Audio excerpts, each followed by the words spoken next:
السلام علیکم دوستوں، آج ہم اپنی اس ویڈیو کے ذریعے بات کریں گے سرکار دو عالم محمد مصطفیٰ صلی اللہ تعالی علیہ وسلم کا ساماجک بہشکار قریش کے لوگوں نے کیوں کیا، اور سرکار دو عالم کی بہشکار کی کل میعاد یعنی عمر کتنی رہی اور ان کے اس بہشکار کا کن کن لوگوں پر اثر پڑا، اور بہشکار کے سمے سرکار دو عالم کے ساتھ کون کون تھا اور وہ لوگ کہاں جا کر رہے، اور اس بہشکار کی کیا کیا شرطیں تھیں۔ ان سبھی باتوں پر ہم اپنے اس ویڈیو میں روشنی ڈالیں گے۔ سب سے پہلے بات کرتے ہیں آخر قریش کے لوگوں نے سرکار دو عالم کے بہشکار کے بارے میں کیوں سوچا۔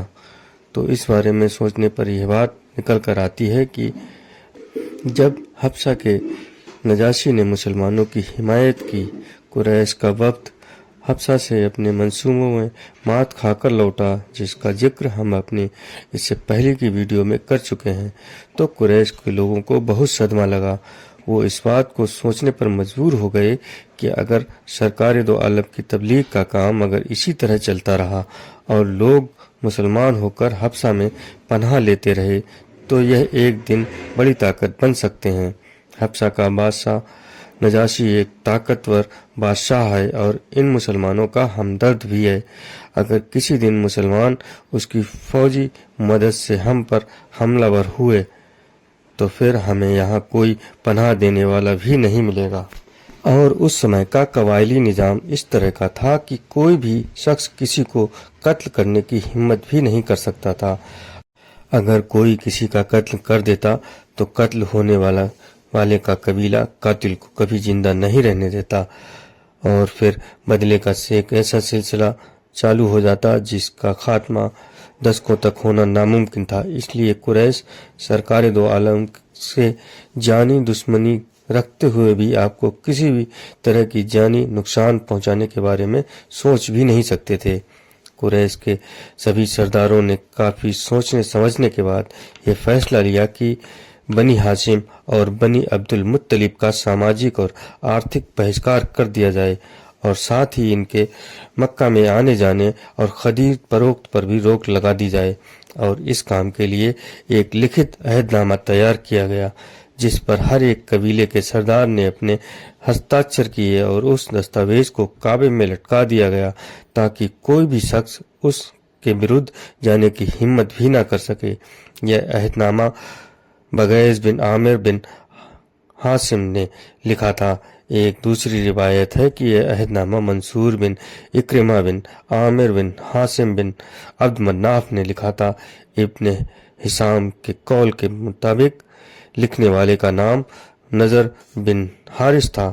یہ سرکار دو عالم محمد مصطفیٰ صلی اللہ تعالی علیہ وسلم کا قریش کے لوگوں دوارا بہشکار سن 616 میں ہوا تھا، جس میں قریش نے جو شرطیں لکھی تھیں وہ اس پرکار تھیں: بنی ہاشم اور بنی عبد المطلب کے لوگوں سے کوئی بھی رشتہ نہیں رکھا جائے گا، نہ تو کوئی ان کو اپنی بیٹی دے گا اور نہ ہی کوئی ان سے ان کی بیٹی اپنے گھر لائے گا۔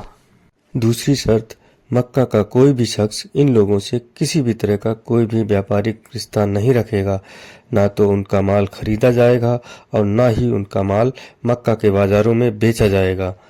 تیسری شرط، کوئی بھی شخص ان لوگوں کے ساتھ کسی بھی طرح سے ملنا جلنا نہیں رکھے گا، کوئی بھی ان لوگوں سے نرمی یا ہمدردی کا برتاؤ نہیں رکھے گا جب تک کہ یہ لوگ محمد مصطفیٰ کو قتل کرنے کے لیے قریش کے حوالے نہ کر دیں۔ یہ عہد نامہ محرم کے 7 چاند رات کی رات کو لکھا گیا تھا۔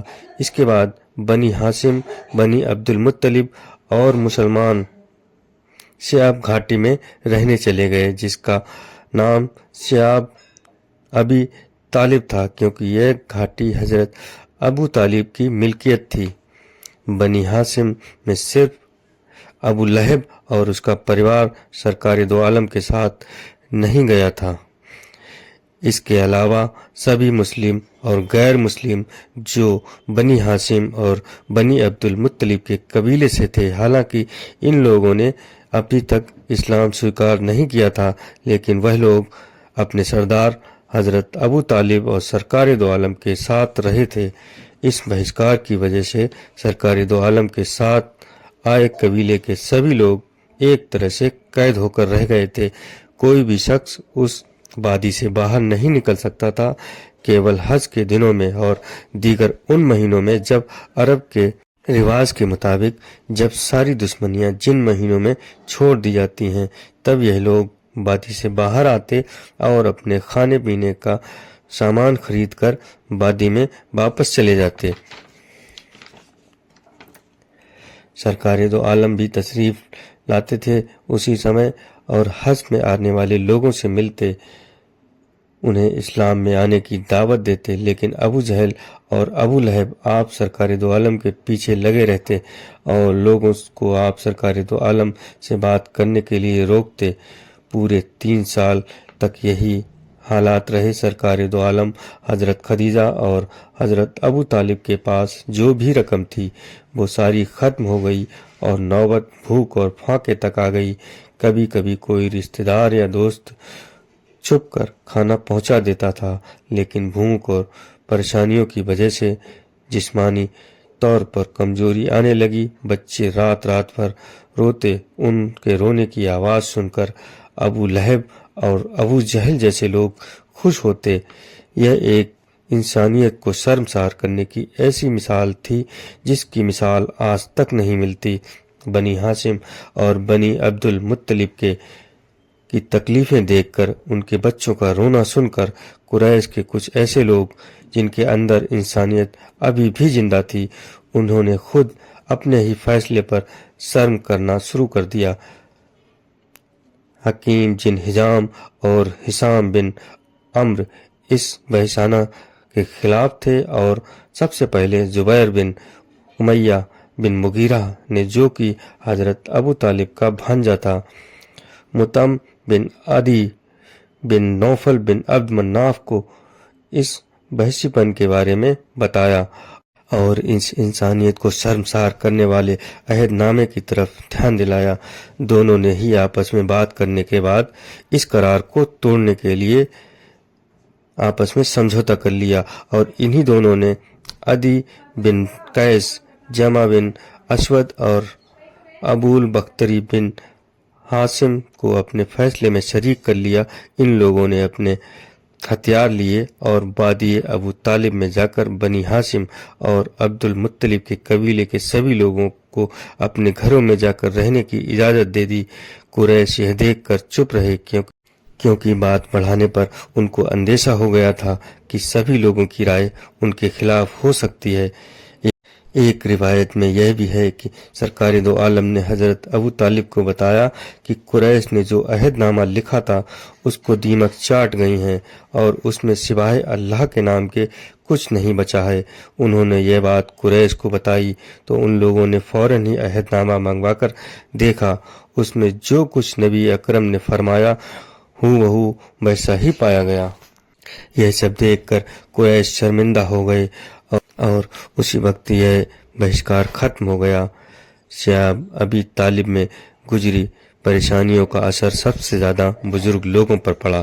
یہ لوگ بھوک اور پیاس کی وجہ سے کمزور ہو گئے اور وادی ابی طالب سے نکلنے کے بعد حضرت ابو طالب اور حضرت خدیجہ بیمار ہو گئیں۔ وادی ابی طالب سے باہر آنے کے بعد حضرت ابو طالب کی وفات ہو گئی اور اس کے کچھ روز کے بعد حضرت خدیجہ کی وفات ہو گئی۔ حالانکہ ان دونوں کی وفات کے متعلق کئی مختلف روایتیں ملتی ہیں جن کا ذکر ہم آگے کریں گے، لیکن یہ ثابت ہوتا ہے کہ انہی روایتوں کی روشنی میں کہ ان لوگوں کی وفات وادی ابی طالب کے باہر آنے کے کچھ مہینوں کے بعد ہو گئی تھی۔